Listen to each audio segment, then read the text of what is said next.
Hey guys, welcome back to my channel. What is transpiration. सबसे पहले हम समझते हैं कि ट्रांसपीरेशन होता क्या है। So transpiration is the process in which excess of water is lost in the form of vapours from the aerial parts of the plant. Okay, so basically transpiration एक ऐसी प्रोसेस होती है जिसमें वाटर का loss होता है in the form of water vapours. कहाँ से होता है? लीव्स से होता है। ओके, तो अब हम समझते हैं ट्रांसपीरेशन की प्रोसेस को एक पिक्चर के थ्रू। सो जैसा कि आप देख सकते हैं, यहाँ से रूट्स एब्जॉर्ब करती है वाटर को और वाटर का करता है travel through stem water travel करता है, फिर वो लीव्स तक पहुंचता है और लीव्स में होता है ट्रांसपीरेशन। और ट्रांसपीरेशन लीव्स के अंदर भी कहाँ से होता है? स्टोमेटा के थ्रू होता है। सो स्टोमेटा अभी हम आगे पढ़ेंगे क्या होता है। तो स्टोमेटा के थ्रू यहाँ से वाटर का लॉस होता है जब प्लांट्स को सनलाइट मिलती है। ओके, तो जैसे कि आप देख सकते हैं इस लीव्स के ऊपर छोटे छोटे स्मॉल पोर्स दिखाई दे रहे हैं जो कि स्टोमेटा है और यहाँ से क्या हो रहा है? वाटर लॉस हो रहा है। So the small opening on the underside of leaves are called stomata. ठीक है, जो स्मॉल ओपनिंग्स हमें दिखाई दे रही है वही है स्टोमेटा। ओके, एक और पिक्चर के हेल्प से हम समझते हैं। So roots take up water from the soil. ठीक है, रूट्स वाटर अब्जॉर्ब करती हैं, फिर water is drawn up to the stem के थ्रू ऊपर जाता है वाटर, फिर लीव्स तक पहुंचता है, फिर लीव्स से वो बाहर चले जाता है। Veins carry water into the leaves. Okay, और वेन्स क्या करती हैं? वाटर कैरी करती है लीव्स में and then water evaporate from the leaf. Okay, leaves से वाटर इवापोरेट हो जाता है। तो एक और डेफिनेशन देख लेते हैं हम ट्रांसपीरेशन की। सो transpiration in plants, we know that roots absorb water and minerals from the soil, but most of the water is lost in the form of water vapors into the air. This process is called transpiration. Okay, so transpiration in plants में transpiration कैसे होता है? सबसे पहले तो roots absorb करती है water and mineral को रूट्स एब्जॉर्ब कर लेती है सॉइल से। जो ज़्यादातर वाटर एब्जॉर्ब होता है वो लॉस हो जाता है in the form of water vapours और वाटर वेपर्स देन एयर में चले जाते हैं। तो इस पूरी प्रोसेस को क्या बोला जाता है? ट्रांसपीरेशन बोला जाता है। अब हम देखते हैं कि how transpiration takes place in plants में ट्रांसपीरेशन होता कैसे है। In plants water required is absorb by the roots from the soil. ठीक है, अब प्लांट्स में क्या होता है? जो वाटर एब्जॉर्ब होता है रूट्स के थ्रू वो कैसे होता है? With the help of root hairs. Root hairs क्या करती है? वाटर को एब्जॉर्ब करने का काम करती है by the process of osmosis. Osmosis हमें पता है क्या होता है? The movement of water molecules from higher concentration to the region of lower concentration. तो ऑस्मोसिस के थ्रू रूट हेयर्स वाटर को एब्जॉर्ब करने का काम करती है।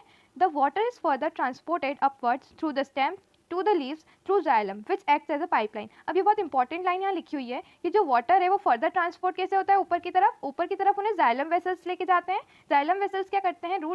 रूट से वाटर को खींचते हैं with the help of transpiration pull और जाइलम लेके जाता है लीव्स तक वाटर को। ठीक है, which acts as a pipeline. ठीक है, और ये कैसे एक्ट करता है? पाइपलाइन की जैसे एक्ट करता है। ठीक है, जैसे पाइपलाइन के थ्रू वाटर इधर से तो ट्रांसपोर्ट होता है, वैसे ही प्लांट्स में भी वाटर एब्जॉर्ब होता है और देन जाइलम उनको ट्रांसपोर्ट कर देते हैं। Xylem cells have thick walls, water then enters in the mesophyll cells through stomata. अब जाइलम सेल्स कैसे होते हैं? जाइलम सेल्स के पास थिक वॉल्स होती है एंड उसके बाद क्या होता है? वाटर मेसोफिल सेल्स में एंटर हो जाता है थ्रू स्टोमेटा। अब नेक्स्ट हम देखते हैं in plants there are mainly 3 types of transpiration. 3 तरह के ट्रांसपीरेशन होते हैं। First stomatal transpiration, second lenticular transpiration and third is cuticular transpiration. Okay, so first stomatal transpiration. Stomatal transpiration क्या होता है? Stomata are opening on the surface through which transpiration takes place. हमने अभी पढ़ा था कि स्टोमेटा क्या होते हैं? स्मॉल ओपनिंग्स प्रेजेंट होती है लीव्स की सरफेस के ऊपर जिसके थ्रू ट्रांसपीरेशन होता है। ठीक है, अब नेक्स्ट क्या है? Stomata are surrounded by guard cells which helps the stomata to open and close। बहुत इंपॉर्टेंट रोल प्ले करते हैं। गार्ड सेल्स ऐसे किडनी शेप्ड सेल्स होते हैं जो कि opening and closing of stomata में हेल्प करते हैं। ठीक है, transpiration takes place during the day time when stomata is open. अब ये बहुत इंपॉर्टेंट लाइन लिखी है कि ट्रांसपीरेशन कब होता है? डे टाइम में होता है जब स्टोमेटा ओपन रहते हैं और नाइट टाइम में स्टोमेटा क्लोज हो जाते हैं, तो नाइट में ट्रांसपीरेशन बहुत ही कम होता है। This is the diagrammatic structure of stomata showing the guard cells. हम सेकेंड टाइप का ट्रांसपीरेशन देख लेते हैं, दैट इज लेंटिकुलर ट्रांसपीरेशन। अब लेंटिकुलर ट्रांसपीरेशन क्या होता है? Transpiration is done through lenticels which are minute opening on the stem. lenticels are less in number as compared to stomata। अब ट्रांसपीरेशन lenticels के थ्रू जब होता है, जो अब lenticels क्या होते हैं? जो माइन्यूट ओपनिंग्स होती है स्टेम्स के ऊपर, जो माइन्यूट ओपनिंग्स प्रेजेंट होती है जैसा कि आप स्क्रीन के ऊपर देख सकते हैं, उन्हें लेंटिसेल्स बोलते हैं, ठीक है, और लेंटिसेल्स हमेशा स्टोमेटा से कम नंबर में प्रेजेंट होते हैं, ठीक है। अब नेक्स्ट थर्ड टाइप का ट्रांसपिरेशन क्या होता है, क्यूटिकुलर ट्रांसपिरेशन। अब what is cuticular transpiration? Transpiration also takes place from the leaves surface. अब लीव्स की सरफेस के थ्रू भी ट्रांसपिरेशन होता है। अब लीव्स की सरफेस पे क्या वैक्सी लेयर प्रेजेंट होती है, जिसको बोला जाता है cuticle, cuticle through which transpiration takes place. The cuticle actually helps the leaves to reduce amount of transpiration taking place। और क्यूटिकल की खास बात यह है कि क्यूटिकल रिड्यूस करती है अमाउंट ऑफ ट्रांसपिरेशन, ताकि कम अमाउंट में वाटर लॉस हो प्लांट्स के थ्रू। यहाँ पर जो लीव्स के ऊपर वाटर ड्रॉपलेट्स दिखाई दे रही है वो बता रही है कि जो लीव्स है वो उसको क्यूटिकल वाटर प्रूफ बनाता है, क्योंकि क्यूटिकल एक वैक्सी कोटिंग है।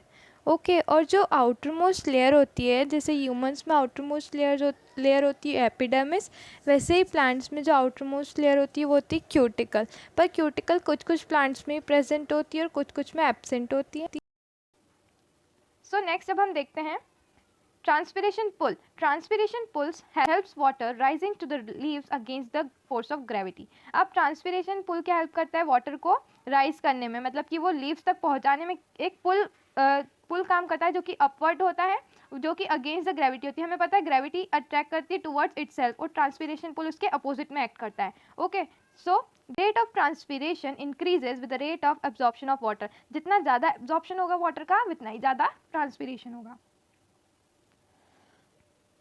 If transpiration is more than absorption, then the water will lose its turgidity and this will lead to the dropping of leaves, stem and flowers. Okay, अब transpiration अगर ज़्यादा होगा, absorption से ज़्यादा अगर ट्रांसपिरेशन होगा, तो जो वाटर में क्या हो जाएगा, लॉस इट्स टर्जिडिटी, वो उसकी टर्जिडिटी मतलब उसके शेप को लॉस कर देगा, और वो कैसा हो जाएगा, श्रिंक हो जाएंगे, और सारी जो पत्तियाँ, स्टेम्स और फ्लावर्स है वो सारे सूख जाएंगे। ओके, अगर ज़्यादा ट्रांसपिरेशन होने लग गया तो।